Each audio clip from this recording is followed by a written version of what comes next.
Módulo 11. Plan de estudios de la especialidad en medicina interna. Nutrición parenteral. Enfermedades endocrino-metabólicas. Enfermedades nutricionales. Una revisión bibliográfica realizada en el Hospital Clínico Quirúrgico Docente Miguel Enríquez. La Habana, septiembre 2021.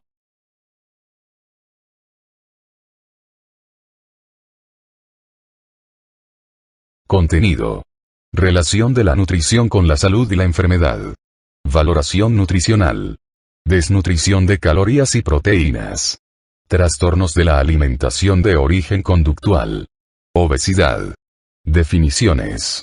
Índice de medida. Clasificación. Etiología. Fisiopatología. Cuadro clínico. Su relación con el sistema endocrino. Tratamiento. Atención psicológica y prevención. Delgadez. Anorexia nerviosa. Etiología probable. Cuadro clínico y diagnóstico diferencial. Nutrición enteral. Concepto e indicaciones. Nutrición parenteral. Concepto e indicaciones. Nutrición parenteral. El apoyo nutricional mediante nutrición parenteral supone administrar a través de una vena central o periférica mezclas estándar y completas de nutrientes, que contienen dextrosa, L-aminoácidos, lípidos en emulsión, electrolitos, vitaminas y minerales, y cuando está indicado, determinados fármacos, como insulina u octreótido.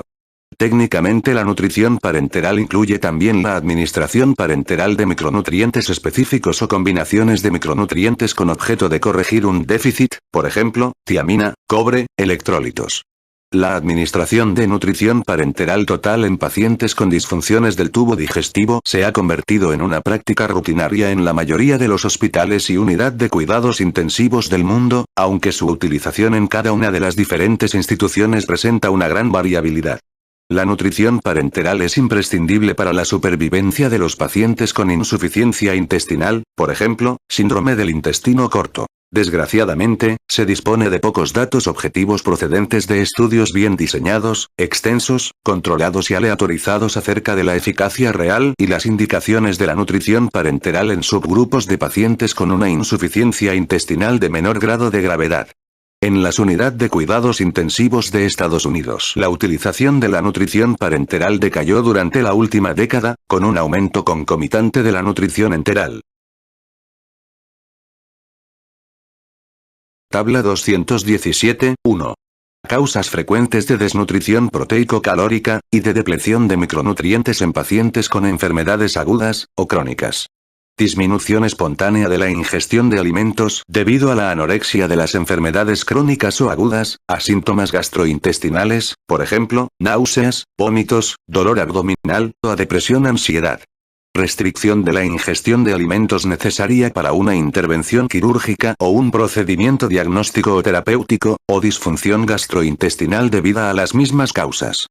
Pérdidas anómalas de macro y micronutrientes corporales debido a malabsorción, por ejemplo, sprue celíaco, síndrome del intestino corto, enfermedad inflamatoria intestinal, fibrosis quística, diarrea, mala digestión, por ejemplo, pancreatitis, émesis, poliuria, por ejemplo, en la diabetes, drenaje de heridas o tratamientos de reemplazo renal. Períodos de mayor consumo de energía, demanda calórica, necesidades proteicas y necesidad de micronutrientes, por ejemplo, enfermedades graves, inflamación.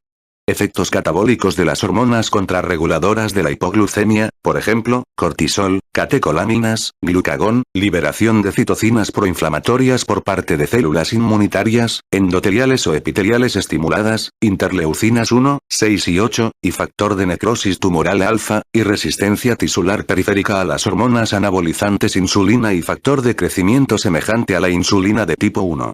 Reposo en cama, deambulación reducida y parálisis química durante la ventilación mecánica, consunción de la musculatura esquelética debido a anomalías de la síntesis proteica. Administración de fármacos inductores de la degradación del músculo esquelético, lesiones gastrointestinales, o pérdidas de electrolitos o vitaminas hidrosolubles, por ejemplo, corticoesteroides, agentes quimioterapéuticos, diuréticos y tratamientos antirrechazo. Problemas socioeconómicos, cuidadores negligentes, dificultades para deambular en el hogar. provisión inadecuada de calorías, proteínas y micronutrientes esenciales, vitaminas, minerales y oligoelementos, durante la hospitalización. Los datos existentes indican que la nutrición parenteral resulta beneficiosa para pacientes con desnutrición previa moderada o grave, o para enfermos en estado crítico, al disminuir la morbilidad total y tal vez también la mortalidad en comparación con pacientes tratados solamente con nutrición enteral inadecuada o hidratación simple, dextrosa por vía intravenosa. Un metaanálisis anterior en el que se incluyeron estudios bien diseñados, por intención de tratar, controlados y aleatorizados con pacientes adultos ingresados en la unidad de cuidados intensivos, mostró que la nutrición parenteral precoz y la nutrición enteral precoz, ambas iniciadas en las primeras 24 horas de ingreso en la unidad, son equivalentes en cuanto a mortalidad, pero la nutrición parenteral se asoció a una menor mortalidad cuando se comparó con la nutrición enteral tardía, iniciada mayor que 24 horas después del ingreso. No obstante, en estos estudios y en otros llevados a cabo con anterioridad, la nutrición parenteral se asoció a una mayor incidencia de infecciones en comparación con la nutrición enteral. Los ensayos clínicos aleatorizados sugieren que el subtipo de paciente y su capacidad para tolerar la nutrición enteral pueden influir en los efectos clínicos de las diferentes estrategias para la fijación del momento de iniciación de la nutrición parenteral en individuos en estado crítico. Parece que estudios rigurosos realizados recientemente están favoreciendo un consenso en el sentido de que los pacientes en estado crítico no se ven más favorecidos por la nutrición parenteral precoz que por la nutrición enteral precoz. Tabla 217, 2. Manifestaciones clínicas del déficit de nutrientes específicos. Signo, o síntoma del déficit de nutrientes durante la exploración física, y el nutriente deficitario. Consunción de músculo y grasa, debilidad. Calorías, proteínas, combinación de calorías y proteínas. Anorexia. Calorías, proteínas. Glositis, lengua con manchas, lisa, dolorosa. Folato, vitamina B12, niacina, riboflavina, tiamina, hierro. Queilosis, estomatitis angular. Riboflavina, niacina, folato, vitamina B12. Disfunción motora o sensorial simétrica, ataxia, nistagmo, insuficiencia cardíaca, alteraciones del estado mental o confusión. Tiamina, beriberi. Edema periférico. Tiamina, insuficiencia cardíaca, proteínas, baja presión oncótica. Pérdida de la sensibilidad vibratoria o del sentido de posición, fatiga. Vitamina B12. Dermatitis, piel expuesta al sol, diarrea, demencia. Niacina, pelagra. Encías sangrantes, petequias, equimosis. Vitaminas C y K, mala cicatrización de las heridas. Calorías, proteínas, calorías y proteínas, vitaminas C y A, zinc, otros. Dolor óseo. Vitamina D, osteomalacia. Hiperkeratosis folicular, ceguera nocturna, manchas de Bitot. Vitamina A, dermatitis escamosa blancuzca. Ácidos grasos esenciales, linoleico, linolénico. Pelo ralo o fácil de arrancar. Zinc, proteínas. Palidez cutánea, uñas en forma de cuchara, coiloniquia. Hierro. Pérdida del sentido del gusto. Dermatitis rojiza alrededor de la nariz, de la boca y de las ingles. Caída del pelo. Zinc. Neuropatías periféricas, caminar anómalo, debilidad, fatiga. Cobre. Dolores musculares, insuficiencia cardíaca. Selenio. Parestesias, espasmo carpopedio. Calcio, magnesio, fósforo o potasio. Probablemente, la nutrición parenteral no se debería iniciar hasta transcurridos 3 a 4 días desde el ingreso en la unidad de cuidados intensivos, cuando el paciente no es capaz de tolerar una nutrición enteral adecuada. Recientemente se ha comprobado que instaurar la nutrición parenteral de forma precoz en pacientes en estado crítico con contraindicaciones relativas para la nutrición enteral no supone ninguna ventaja con respecto a los cuidados estándar en cuanto a mortalidad a los 60 días, días de ventilación, o duración del ingreso en la unidad de cuidados intensivos o en el hospital. El criterio básico que se debe tener en cuenta antes de administrar nutrición parenteral a un paciente es si éste es capaz o no de obtener un aporte adecuado de nutrientes a través de la vía enteral. Comparativamente, la nutrición enteral es más barata que la nutrición parenteral, probablemente conserva mejor la estructura y el funcionamiento de la mucosa intestinal, es más segura en lo que se refiere a complicaciones mecánicas y metabólicas, y está asociada a una menor frecuencia de infección nosocomial. Por ello, siempre que sea posible se debe utilizar la vía de alimentación enteral, con la consiguiente disminución del uso de la nutrición parenteral. En general, las indicaciones de la nutrición parenteral son las siguientes. Pacientes con síndrome del intestino corto u otros trastornos causantes de insuficiencia intestinal que impidan la ingesta o la absorción de nutrientes por vía enteral, por ejemplo, trastornos de la movilidad, obstrucción, ileo grave, enfermedad inflamatoria intestinal grave, especialmente cuando exista desnutrición previa. Pacientes clínicamente estables en los que una alimentación enteral adecuada, por ejemplo, mayor que 50% de las necesidades, no sea factible durante más de 7 a 10 días debido a cualquier enfermedad subyacente. Pacientes con estrés catabólico grave que requieran ingreso en la unidad de cuidados intensivos y en los que una alimentación enteral adecuada no sea factible durante más de 3 a 5 días. No hay ningún motivo para retrasar el inicio de la nutrición parenteral en pacientes hospitalizados que presenten desnutrición moderada o grave y que sean considerados probablemente incapaces de satisfacer sus necesidades por vía oral o enteral. Entre las contraindicaciones de la nutrición parenteral generalmente aceptadas, aunque en su mayor parte no basadas en la evidencia, se encuentran las siguientes. Existencia de un tubo digestivo funcional y de acceso para la alimentación enteral. Previsión de necesidad de nutrición parenteral durante menos de 6 días.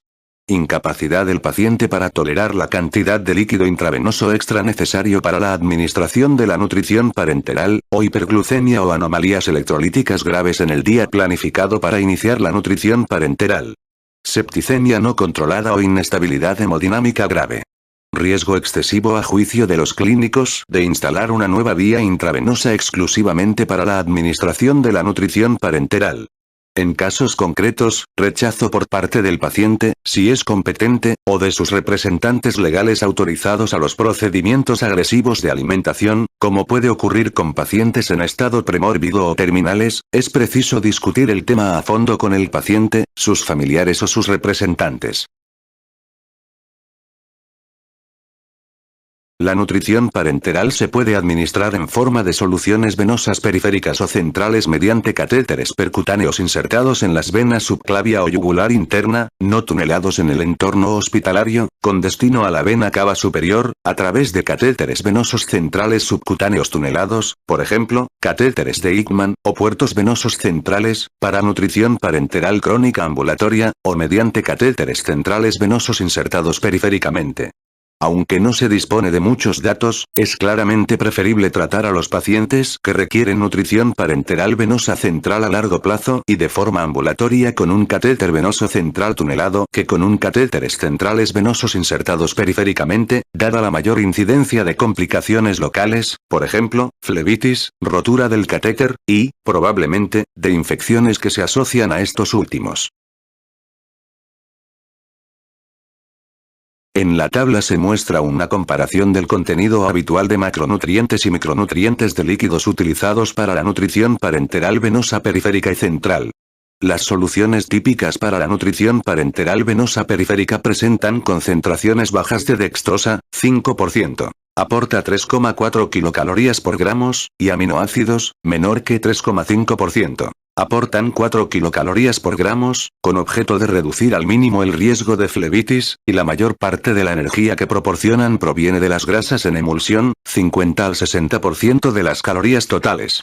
Como las restricciones de líquidos o las disfunciones orgánicas suelen impedir la utilización de grandes volúmenes de líquido para administrar la nutrición parenteral, la administración a través de venas periféricas no suele estar indicada en pacientes ingresados en la unidad de cuidados intensivos, ni en los que presentan sobrecarga de líquidos o insuficiencia renal, hepática o cardíaca.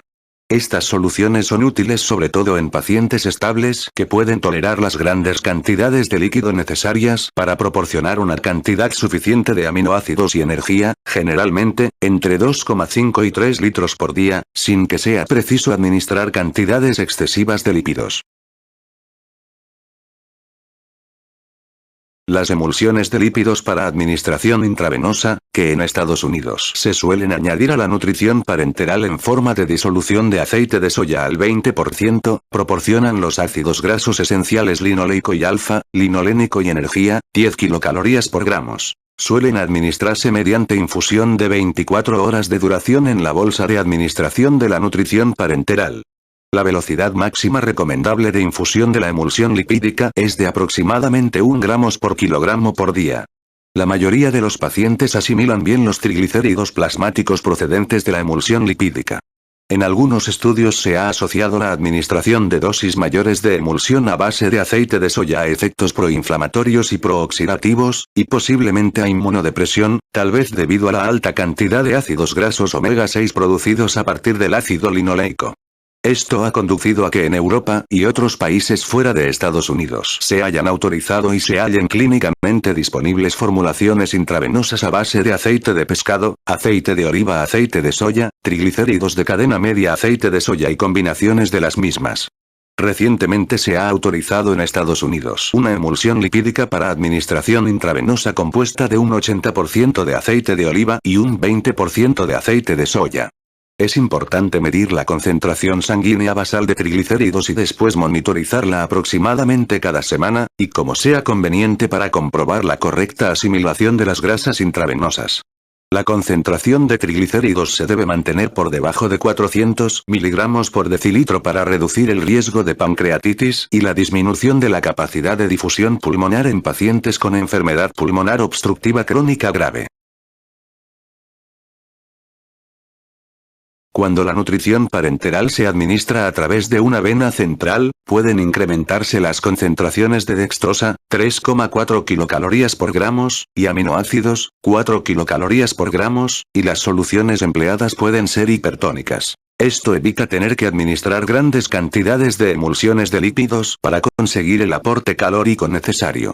Al administrar la nutrición parenteral a través de una vía venosa central, las necesidades de potasio, magnesio y fósforo son mayores que cuando se utiliza una vena periférica. Esto se debe a la cantidad adicional de dextrosa que proporcionan las modificaciones electrolíticas intracelulares mediadas por la insulina, a su utilización en vías anabólicas, al metabolismo de la glucosa y a la producción de trifosfato de adenosina. La posibilidad de utilizar concentraciones más altas de dextrosa y aminoácidos permite que la mayoría de los pacientes alcancen sus objetivos de aporte de calorías y aminoácidos con tan solo 1 a 1,5 litros por día de nutrición parenteral.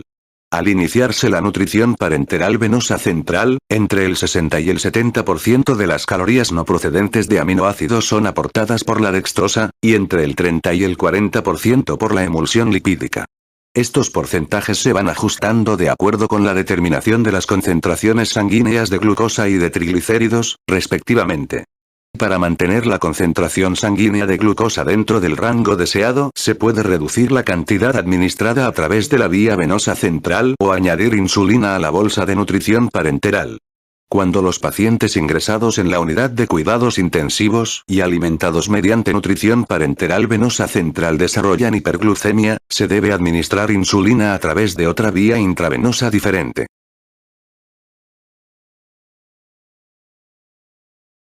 Tabla 217, 3. Estimación de las necesidades de proteínas y aminoácidos de pacientes adultos.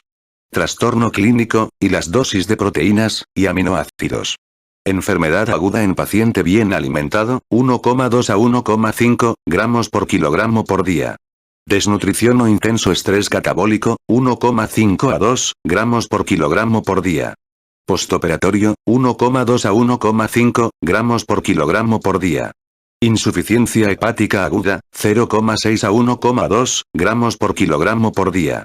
Encefalopatía, 0 a 0,6 gramos por kilogramo por día. Insuficiencia renal aguda, sin tratamiento de reemplazo renal, 0,6 a 1 gramos por kilogramo por día. Insuficiencia renal aguda, con tratamiento de reemplazo renal, 1,2 a 2,5 gramos por kilogramo por día.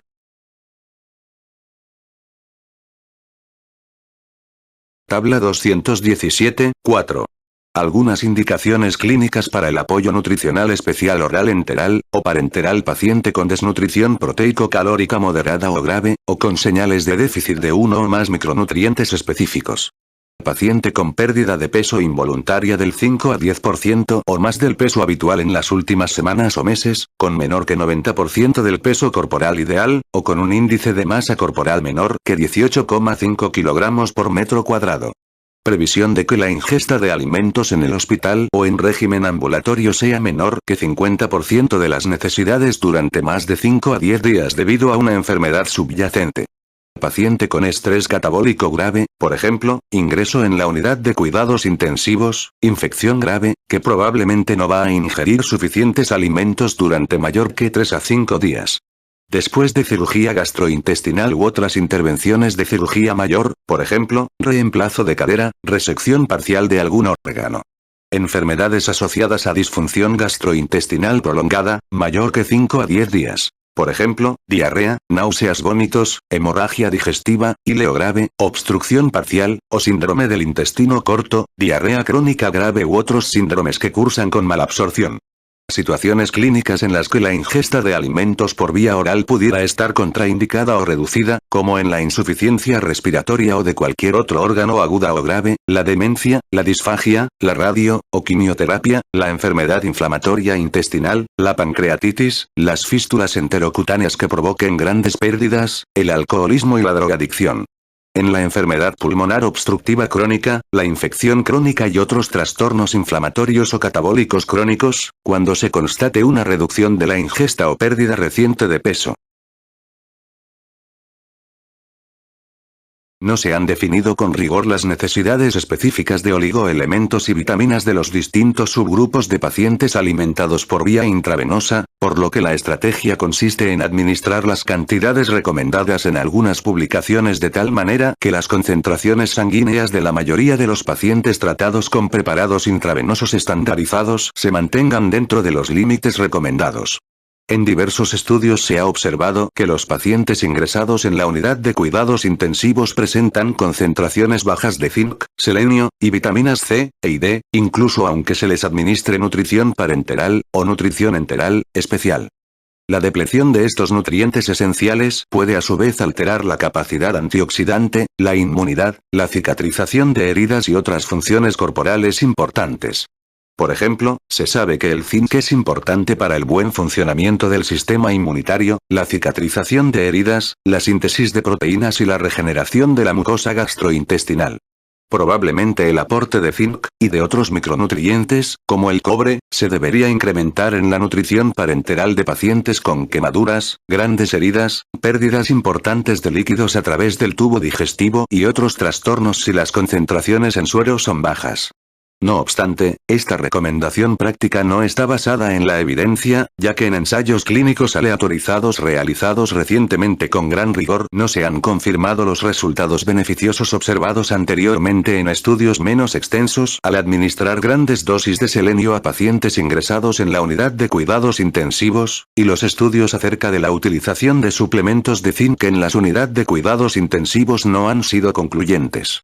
Hay datos recientes que indican que la depleción de tiamina no es infrecuente en individuos sometidos a tratamientos diuréticos de forma crónica o en los que padecen malabsorción grave. Complicaciones de la nutrición parenteral. La complicación más frecuente de la nutrición parenteral administrada a través de una vena periférica es la flebitis local originada por el catéter. Las alteraciones electrolíticas en sangre se pueden solucionar ajustando la concentración en la solución de nutrición parenteral periférica. La hipertrigliceridemia suele responder bien a la disminución de la dosis total de lípidos. La nutrición parenteral administrada a través de una vena central está asociada a muchas más complicaciones mecánicas, metabólicas e infecciosas que la administrada de forma periférica.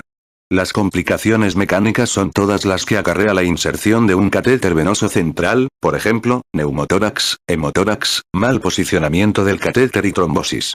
Entre las complicaciones infecciosas se encuentran las septicemias relacionadas con el catéter y otras infecciones bacterianas y fúngicas no relacionadas con el mismo, que en algunos casos pueden deberse a la translocación de bacterias endógenas desde la luz intestinal.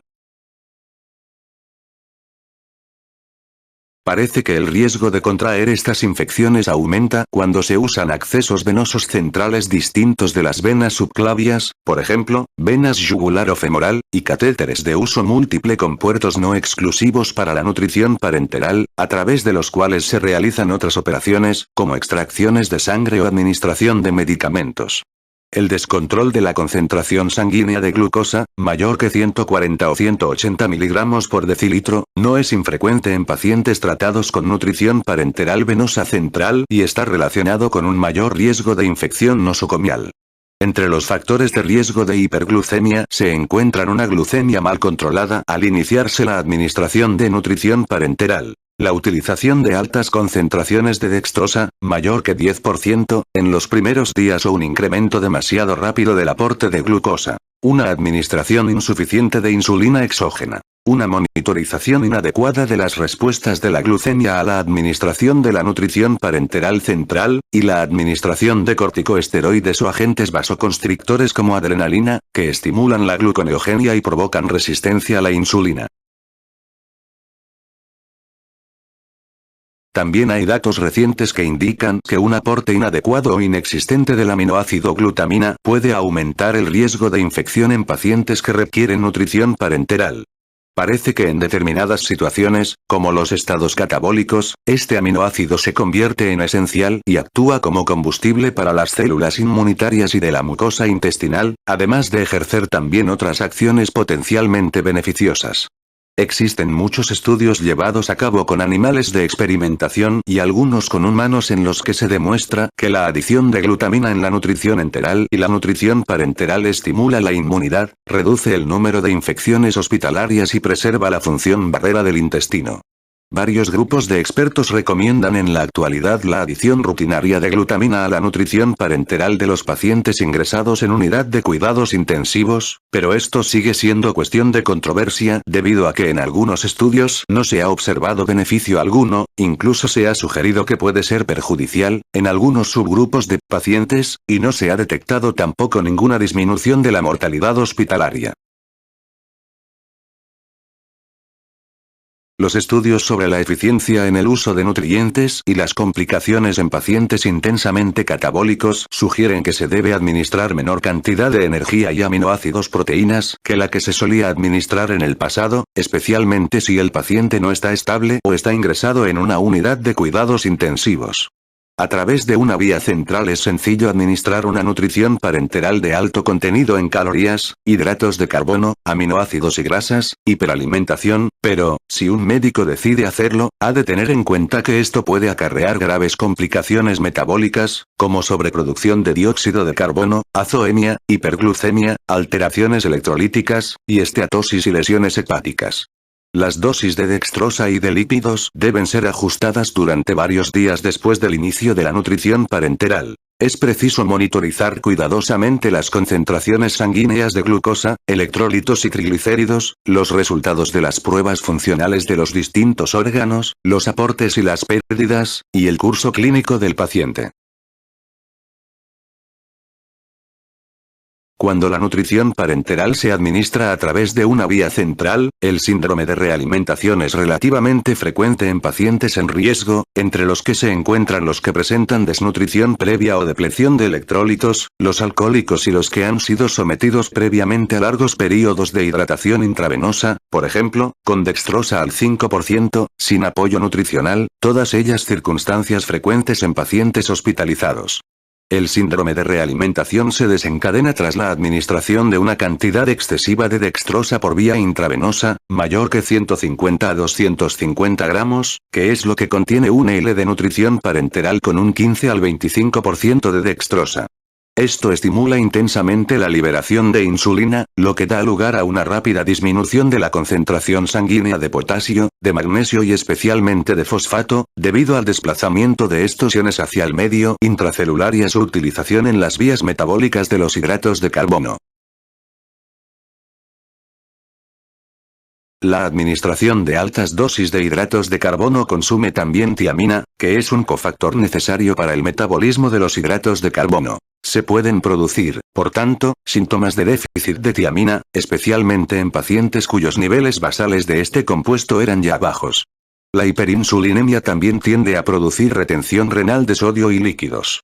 La acción conjunta de la retención de sodio y líquidos, el descenso de la concentración sanguínea de electrolitos, que puede originar arritmias, y la intensa actividad metabólica debida a una provisión excesiva de calorías puede conducir a insuficiencia cardíaca, sobre todo en pacientes con cardiopatía previa, así como en los que tienen atrofia del músculo cardíaco debido a desnutrición proteico-calórica prolongada.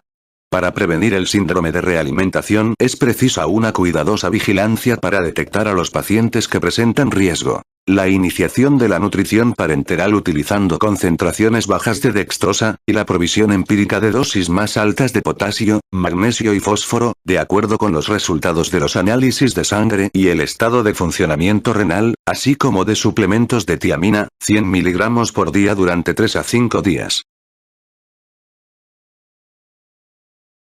Tabla 217, 5. Composición de disoluciones para nutrición parenteral típicas.